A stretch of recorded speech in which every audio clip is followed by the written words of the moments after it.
I have carried this account for 11 months. I have written it 4 times and burned 3 drafts. Not because the events were unclear. I was present. I recorded them with the precision my function demands. But because every version I produced felt like a document about something I did not survive, and I did survive it, which makes accuracy feel like a debt I cannot fully settle. My name is Ashet Drav. I held the rank of Fleet Adjutant, 3rd grade, aboard the Veth Kalai Sovereign Command Vessel Rending Can. That rank and that vessel no longer exist in any meaningful sense. The fleet that flew under Admiral Harvell's standard dispersed within 72 hours of the events I am about to describe. Some elements surrendered at the reach boundary. Some were simply not there the following morning. I requested transfer before the formal dissolution and was granted it without comment. My service record does not note the reasons. Records rarely do. What I am writing now is not a service record.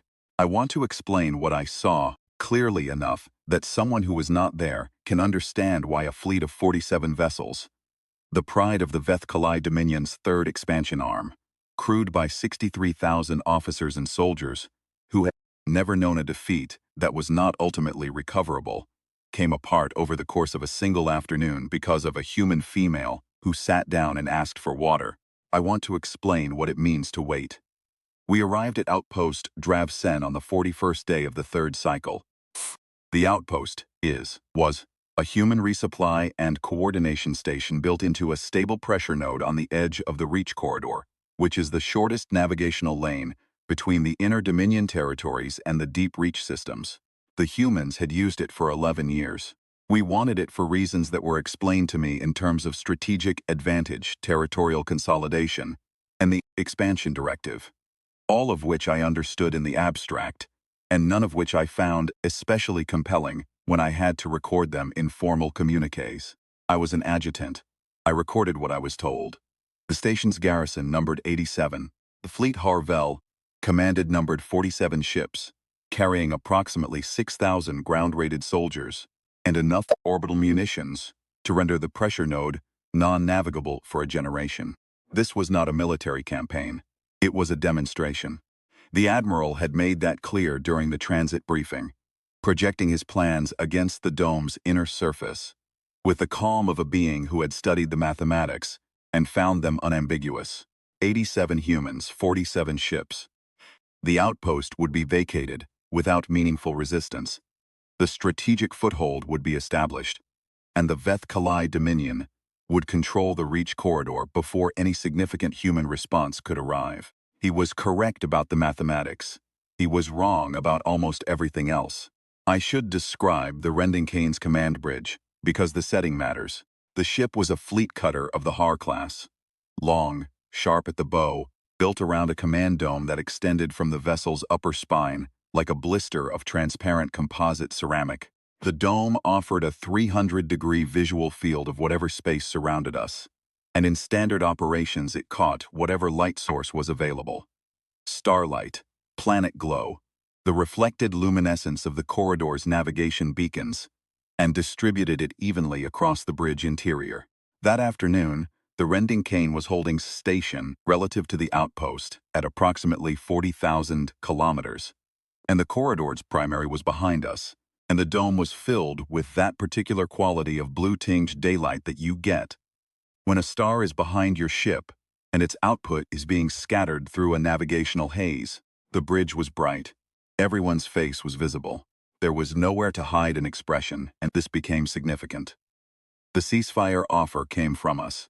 It was a tactical courtesy, an opportunity for the outpost commander to accept formal terms before we made the demonstration impossible to misread. The offer was transmitted at the 4th hour of the blockade. The response came 80 minutes later. Outpost Dravsen would send 1 representative to the Rending Can under ceasefire flag to discuss terms. 1 representative. I logged the response. I noted the word count. 4 words in answer to a formal diplomatic package that ran to 1130. Got the log A entry to Admiral Hauervel, who read it twice, and then he laughed. A short, wet exhalation through his mantle vents that in Veth Kalai carries the flavor of contemptuous amusement, and he said that 1 representative was acceptable, and he told me to prepare the reception bay. and he was still laughing in that quiet way when I left the bridge. The human arrived at the 14th hour of the blockade. Chua. I was present in the reception bay when her shuttle locked against our coupling port. We had 12 bridge security officers in the bay, in full visible armor, carrying standard display weapons, long-handled dispersal rods, the kind we use when we want someone to understand the meaning of consequence without having to actually demonstrate it. This was standard reception protocol for ceasefire meetings. You show the weight of what you represent. The lock cycled. The inner door opened. She was carrying a small equipment bag. She was wearing what I would describe as standard outpost maintenance clothing. Not a uniform in any formal sense, more a layered gray garment suited to a pressurized environment where the temperature fluctuates, and there is often work to be done with one's hands. She was young by human measure, though I am not reliable on human age. Hair was pulled back from her face in a utilitarian arrangement that suggested the priority was function, not presentation. She had a mark on her left forearm that I learned later was a Class 17 contact burn, a wound from the outpost's portside condenser array, which had been deliberately venting coolant since the blockade began to keep certain systems functional. She had not bandaged it. It appeared to have been cleaned. She stepped into the bay, noted the 12 armored officers, the display weapons, the full ceremonial weight of the Vethkalai fleet's third expansion arm, arranged specifically to impress upon her the hopelessness of her position. And she said, "I'd like some water, please. The shuttle's recirculator runs warm." There was a silence. One of the security officers looked at me. I had no instruction for this. I nodded at him. He produced a hydration container from a side panel. She accepted it, drank without haste, and handed it back. Then she looked at me. I was the ranking officer in the bay, and she said, "I'm Merritt. I'm the outpost's administrative attaché. I understand the Admiral wants to discuss terms." Her voice was even. Not performed evenness, not the forced calm of someone controlling fear. Simply even, as though the temperature in that room, and everything that was happening in it, were roughly the same as anything else she had encountered today. I escorted her to the bridge. I want to stop here and note something that only becomes clear when you look backward across what followed. The first thing Marette did when she arrived in our reception bay, surrounded by 12 armed officers on an enemy flagship, in the 4th hour of an active blockade of the station she was responsible for, was request a logistical convenience, not a guarantee of safety, not a statement of her authority, not a protest. Water because the shuttle was warm. This is not how a hostage behaves. This is not how a supplicant behaves. This is how someone behaves when they have already resolved every outcome in the relevant decision tree and found them all roughly equivalent, and are now simply managing small practical matters before the main event. I did not understand this at the time. I noted it in the way that adjutants note things that don't fit the expected pattern, and I filed it, and I moved on. It was not my role to analyze what I observed. It was my role to record and facilitate. I understand it now. The bridge was bright, as I said. Ervel received her standing at the center of the command tier, with his full staff arrayed behind him. The dome overhead filled with that blue corridor light, and the visual of outpost Dravsen visible at the edge of the forward field. Small, lit from the same source, its navigation markers blinking in the patient rhythm of a station that had been active for 11 years, and had no intention of ceasing to be active. Hauervel was a large specimen of the Vethkalai form. His mantle coloring ran to a mottled silver gray that shifted under direct light, a coloration associated in our culture with hereditary officer lines, with command authority, with the kind of weight that buildings are expected to have. He wore the full dress of a fleet admiral. He had served for 31 years. He had, to my knowledge, never encountered a situation that did not resolve in favor of the assumptions he entered with. He looked at Merritt. She looked back. There was a pause that ran several seconds longer than the ritual structure of such meetings requires. Ritual calls for the receiving party to speak first, to establish the terms of the conversation, to make clear who holds the floor and what the framework is. Hauervel did not speak. I believe, in retrospect, that he was waiting for her to flinch. She didn't. He said, "You represent the outpost's command authority, Shah," he said. "I'm the senior staff member present. The station commander is managing the portside array. I'm authorized to discuss terms. A maintenance official, he said, not a question. The inflection in Vethkalai for this kind of statement carries a very specific quality. It is the sound of a being recategorizing something as less significant than previously estimated. Administrative, she said. I've been told the terms are fairly straightforward. He studied her for another moment. Then he gestured toward the meeting table, a long piece of composite that sat centered in the bridge, used in formal record situations, currently unoccupied, and lit from above by one of the dome's direct focus panels. She walked to it. She pulled out a chair. She sat down. She did not wait to be invited. She did not ask permission. She identified a chair as the appropriate place to be and occupied it. I logged this as a behavioral note. I did not fully understand what I was logging. The meeting that followed lasted 6 hours and 41 minutes. I was present for all of it. I have a full record. What I will describe here is not the totality of the record. It is the shape of it, which is what matters. Horvel opened with the formal terms. Drawal of all human personnel from Outpost Dravsan within 40 standard hours. Surrender of all navigational and tactical data pertaining to Reach Corridor operations. Acknowledgement in registered diplomatic format of Vethkalai territorial priority over the pressure node and surrounding navigational sectors. In exchange, safe passage for all outpost personnel, no destruction of station infrastructure, and the dignity of a negotiated departure rather than a compelled one. He presented these as a summary of options, which, in Vethkalai diplomatic language, is the phrasing used when you wish to convey that one option is clearly preferable, and the other options exist only to give the receiving party the technical experience of having chosen. Perrette listened. She did not take notes. She did not produce a counter document. When he finished, she said, I'll need to transmit your terms to Earth for confirmation. Earth, said Harvel, is 42 days from this position at standard transit speed. Yes, she said, I'm aware. Any response from Earth would arrive, he continued, with the careful precision of a being explaining something self-evident, after the 40-hour withdrawal window has closed. Yes, she said again, that's true. He waited for her to complete the thought, to explain the paradox, to offer an alternative, to produce something. She didn't. She simply sat, with her hands rested on the table and her eyes level with his, in the way that humans rest when they have nothing in particular to do.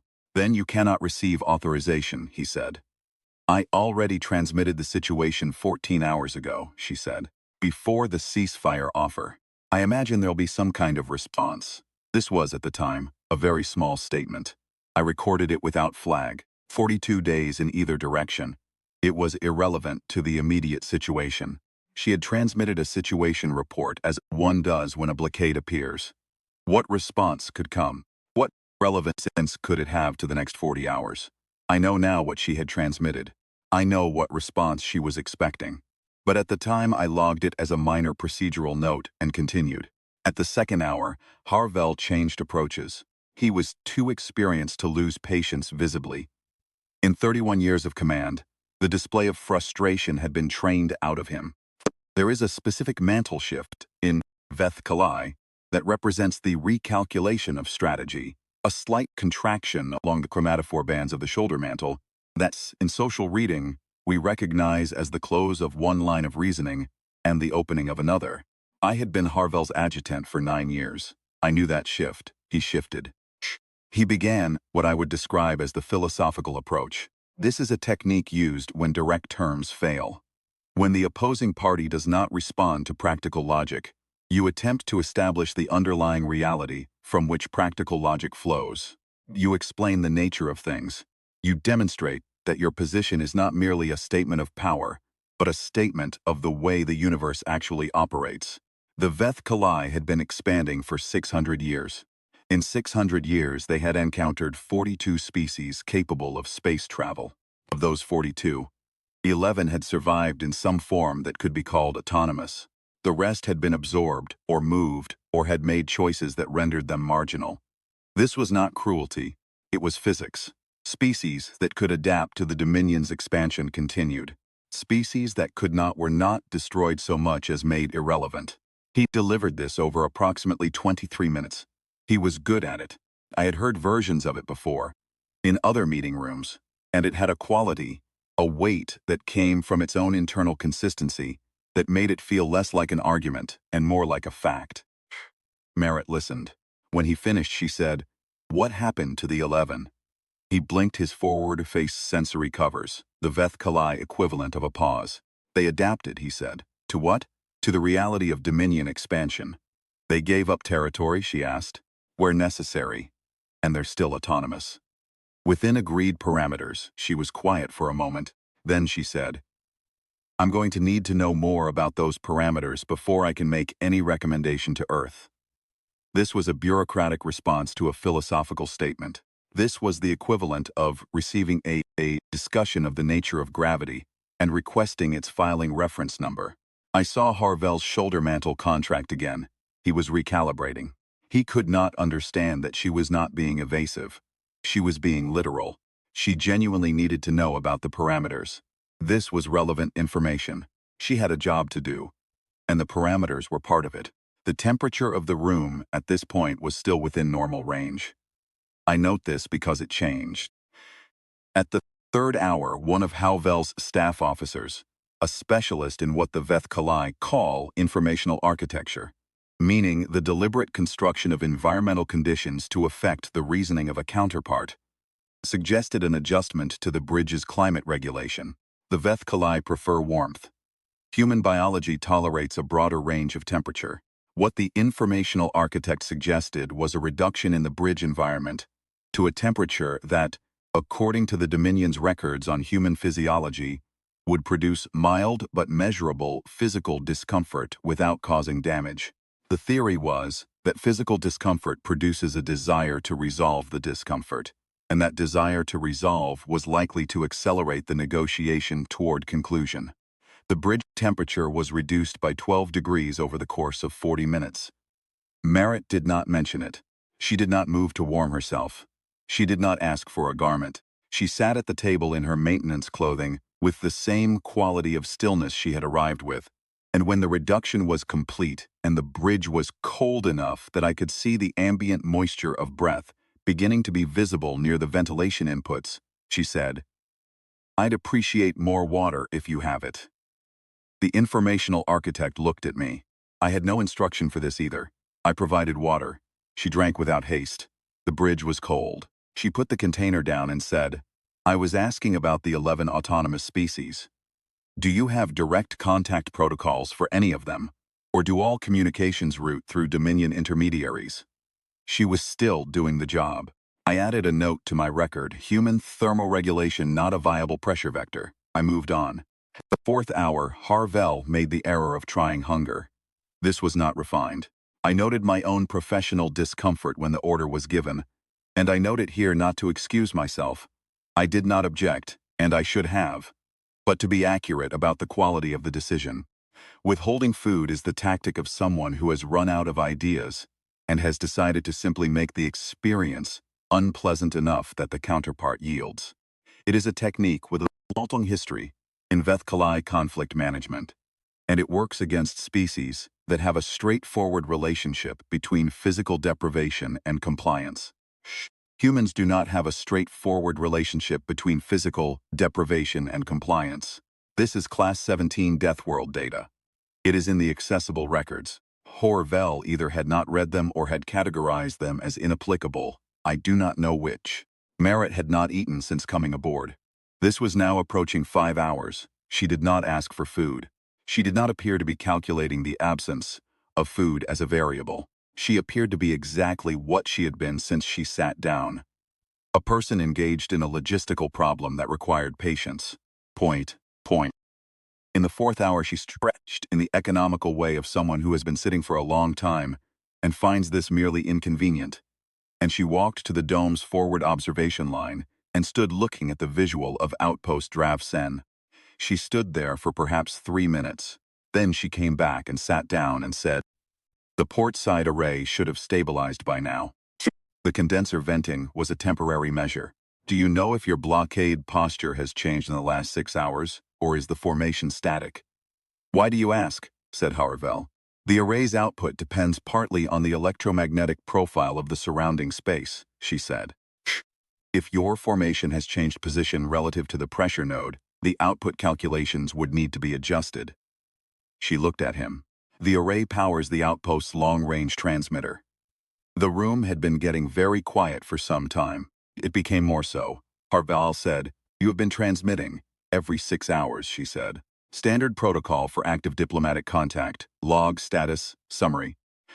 It goes into the routing queue and forwards on the next available carrier signal. Most of the Reach's carrier network is human-built, so the routing is quite reliable." She said this the way one says that a transit connection is reliable. Practical fact. Not as a threat. "You've been transmitting from this ship," he said. "From the outpost," she said patiently. "The outpost array, the one I was asking about.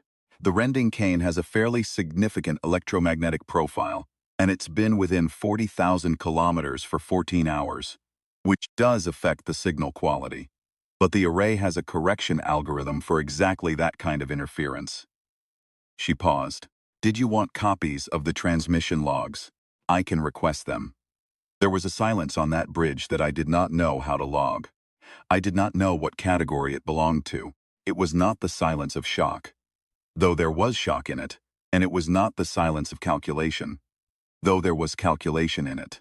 It was the silence of 47 ships worth of certainty, beginning to produce a sound that certainty is not supposed to produce. Horvel's shoulder mantle contracted in a way I had not seen in 9 years. He said, "What have you transmitted?" she said. "Everything we've discussed.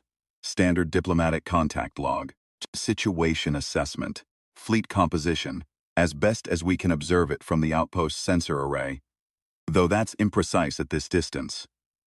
She looked at him with the even, unremarkable gaze that she had arrived with. "And the original alert 14 hours ago when your fleet dropped out of transit." 14 hours, he said. "Yes," she said. He turned to his communication station. "I watched the calculation happen. I watched the moment when the mathematics, the same mathematics he had explained to her in the ceasefire offer, the same numbers about distance and transit time, was applied to a different variable. Not how long it would take Earth to respond to his terms. How long it had been since Earth had been told there was a problem.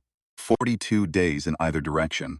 14 hours already elapsed." He turned back to her. She said, "I transmitted immediately because I've read the Dominion's expansion record. Not the official Dominion record. There's an academic compilation produced by the Torthvel Archival Institute that covers a longer period. Some of the contact timelines in the earlier expansions suggest that situations like this one can develop faster than human response protocols normally allow for. So we logged early." She was quiet for a moment. "I wanted to make sure Earth had as much time as possible."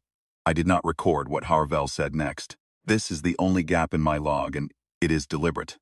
What he said was not a command and not a useful record. It was the sound of a being becoming aware that the floor beneath him was not the floor he thought it was, and that the fall had already begun. At the 5th hour, the bridge received a signal. It was not from Earth. Earth was 42 days out in either direction, and we all now understood what that meant.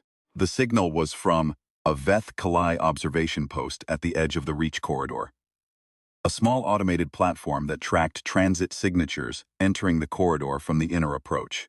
Its function was navigational. Its report was navigational. 14 vessels had dropped into normal space at the corridor's inner boundary. Not Veth Kalai vessels. The transit signatures were human. 14 vessels was not a fleet. The Veth Kalai observation post noted this, and its automated analysis correctly assessed that 14 vessels against a force of 47 was not a viable military proposition. It logged the appearance as a point of interest, marked for follow-up, and continued its observation. I brought the report to Harvel. He read it. His mantle did not shift. He stood very still for a moment with the report in his manipulator, and then he said he did. "What class are they?" I told him they were deep-reach survey vessels, human long-haul ships, the kind used to service remote stations, not military configuration. He was quiet, said, and this was not my place, and I knew it was not my place, but I said it anyway.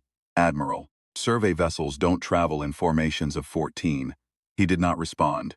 I said, Survey vessels don't enter a contested corridor at speed in formation. He put the report down. What he understood in that moment, what I understood, what I think everyone on that bridge who was paying attention understood, was that these were not survey vessels in any meaningful operational sense.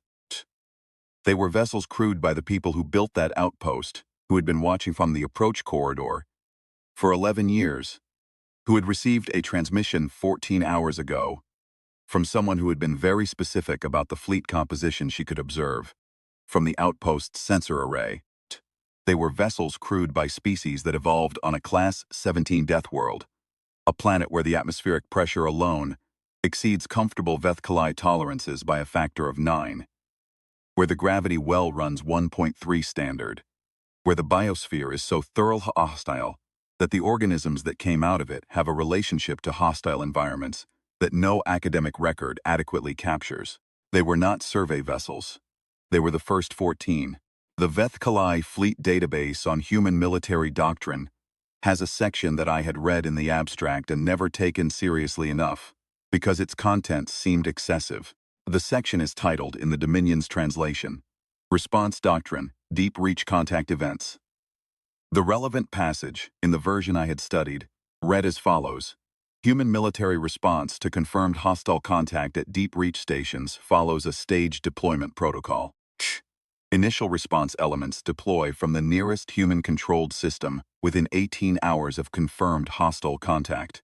These elements are not intended to resolve the situation. They are the acknowledgement. The resolution follows. 15 vessels. I thought of the word acknowledgement. I looked at Marit. She was sitting at the table with her hands folded, watching the forward visual. The 14 transit signatures had not yet resolved to visual. They were too far out, and the outpost sensor data was the clearer source. But she was watching the direction they were in the way someone watches. The direction of something they sent for and have been waiting to arrive. She was not performing this. She was not making a point. She was simply watching. I thought of everything I had recorded over the previous 5 hours. The water request. Temperature reduction that produced no change in her bearing. The philosophical argument that she had routed into a bureaucratic inquiry. The hunger tactic that she had not appeared to notice. The 6-hour meeting she had conducted with the same unremarkable patience she had carried into the room. I thought of the Class 17 designation in our records. A designation that our file system uses as a limit marker, meaning, beyond this point, the recorded hostile environment protocols exceed the scope of standard operational planning. And I understood. She had not come here to negotiate. She had come here to fill 6 hours. She had come here because the routing from Earth needed 28 hours. 14 out, 14 acknowledged, and then the initial deployment.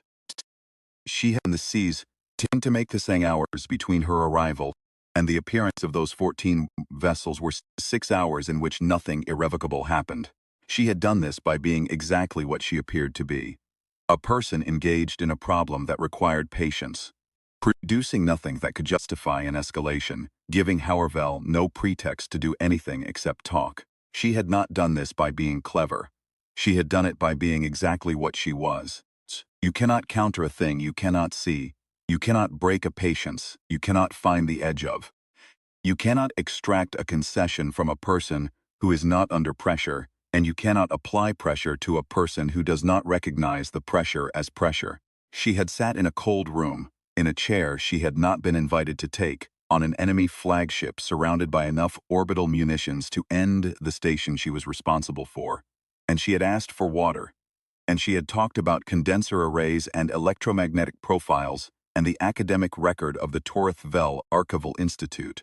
And she had waited, and the fleet had come. At the 6th hour, Hauervel made the last mistake. I do not know if it was desperation or anger or simply the refusal to accept the shape of the situation. In 9 years I had read his decisions well, and I could not read this one. He gave an order to the weapons station. The order was to bring the orbital munitions system to active charge, not to fire, but to charge, which in the Vethkali fleet is a visible action. The charge state registers on any sensor system within 40,000 kilometers, and 40,000 kilometers was the distance from the Rending Can to outpost Dravsen. The order was a demonstration. It was a message. It was the Admiral telling the 14 incoming vessels and the 87 people on the outpost, and the woman sitting at his table that he still controlled the relevant variables. Moret did not look at the weapons station. She looked at Harvell. She said, "I'd advise against that." Her voice was the same temperature it had been when she asked for water. Bell said, "You advise." "Yes," she said. "On the basis of what authority?" he said. She said, "On the basis that those 14 vessels have your fleet's disposition, confirmed sensor data, and the situation log I transmitted 90 minutes ago. If the rending KN shows an active weapons charge, the incoming element's standing orders change." She paused. "I don't know the exact wording of those orders. I know what they're for." Weapons station officer looked at Harvell. The bridge was very quiet. The dome was still full of that blue-tinged corridor light, and I could see everyone's face, and what I saw in them was not fear exactly. The Vethkali do not produce fear in the same register that the academic records assign to it. But I saw calculation, and I saw the calculation arriving at a result that calculation does not enjoy arriving at. Harvell did not give a second order.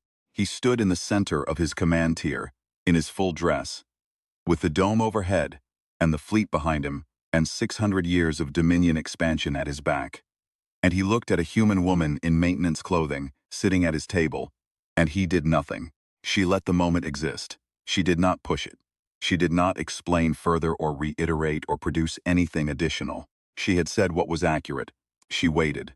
After some time she said quietly, "The terms you offered earlier. Safe passage for all outpost personnel. No destruction of station infrastructure. I'd like to formally accept those terms, with the modification that the withdrawal timeline be extended to 90 hours to allow for proper inventory transfer. And I'd like to transmit confirmation of the ceasefire to the incoming vessels immediately, so their standing orders can be adjusted accordingly." She was giving him a way to call it something other than what it was. I looked at Harvell. I watched him understand what she was offering, and I watched him decide, in whatever place decisions like that get made, that the thing she was offering was not a mercy, that the mathematics had already been done somewhere outside this room before she set foot on this ship, and the result had already been logged, and the fleet she was describing as incoming was not the calculation's endpoint. He said, 90 hours, yes, she said, and your station personnel will withdraw to the inner systems. The station will withdraw, she said. The station isn't going anywhere. It'll be under human flag operational hold pending diplomatic resolution. She met his eyes. Standard procedure. His shoulder mantle, contracted one final time, he said. Accepted, she said. Thank you. I'll need to transmit immediately.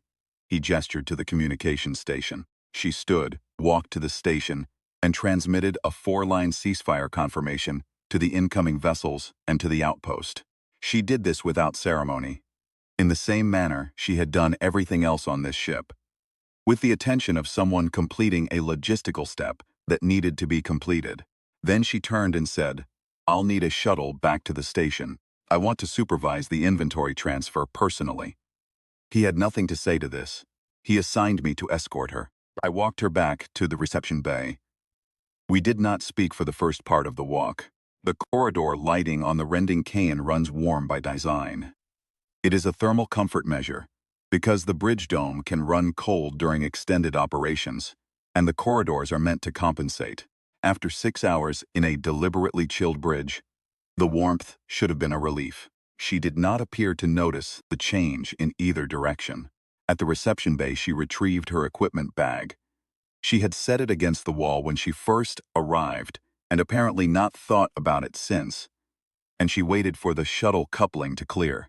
Said, "The Torithvel Archival Institute. You said you had read their compilation." She looked at me. "The expansion record," I said. "The contact timelines." She said, "How long ago did you read it?" She considered this. 4 years ago, maybe. When I took this posting.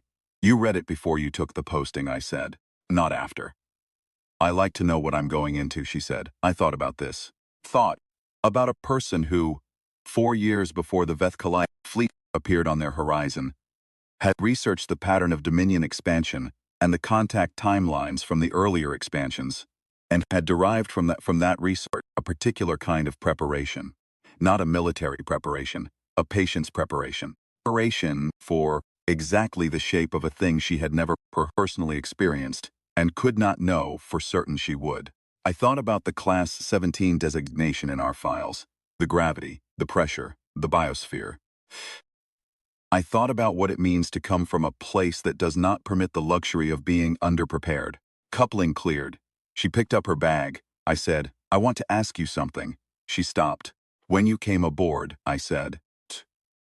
"When you walked into the reception bay and saw the 12 officers with the display weapons, what did you think?"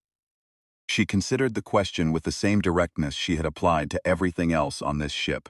She said, "I thought I need water, and then I need to find out who's in charge." The lock cycled. The door opened. She walked through it, and the coupling released, and her shuttle pushed off from the rending can's port side, and I watched its running lights diminish toward the outpost's navigation beacons until they were indistinguishable from the rest of the corridor's geometry. 3 days later, Howard Vell attempted to rescind the withdrawal agreement. The specific reasoning he offered to Fleet Command was that the agreement had been made under duress, that the incoming vessels constituted a military pressure that invalidated the negotiated terms. Fleet Command reviewed the position. The 14 incoming vessels had, as of that morning, become 41. They were still being logged as a survey formation in the official Dominion traffic analysis. The analysis office had run out of the category of survey, for which 4 vessels in tight formation at speed represented normal operations, and had begun logging them under a new designation that roughly translates as unclear intent, significant weight. Fleet Command declined to rescind. Howard Vell attempted to escalate to the Dominion Council. The Council was engaged with a separate matter. A report from the Outer Reach Systems describing an unusual transit concentration in 3 additional corridors, none of which were adjacent to the Reach corridor, and all of which had been flagged within the previous 36 hours. The Council's analysis office was attempting to determine if these events were related. They were related. I know this because I read the signal traffic before I requested my transfer, and the routing timestamps told a story that I have spent 11 months trying to decide how to accurately describe. The initial alert from Outpost Dravsen had been transmitted 14 hours before the ceasefire offer.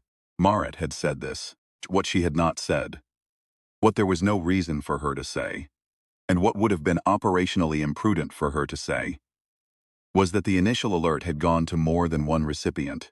The standard routing for a deep reach station, alert under her protocol classification, goes to 5 coordination nodes simultaneously. 5 nodes, each of which has its own forward routing list, each of which had, at the time of her transmission, vessels operating in or near the reach-adjacent corridors.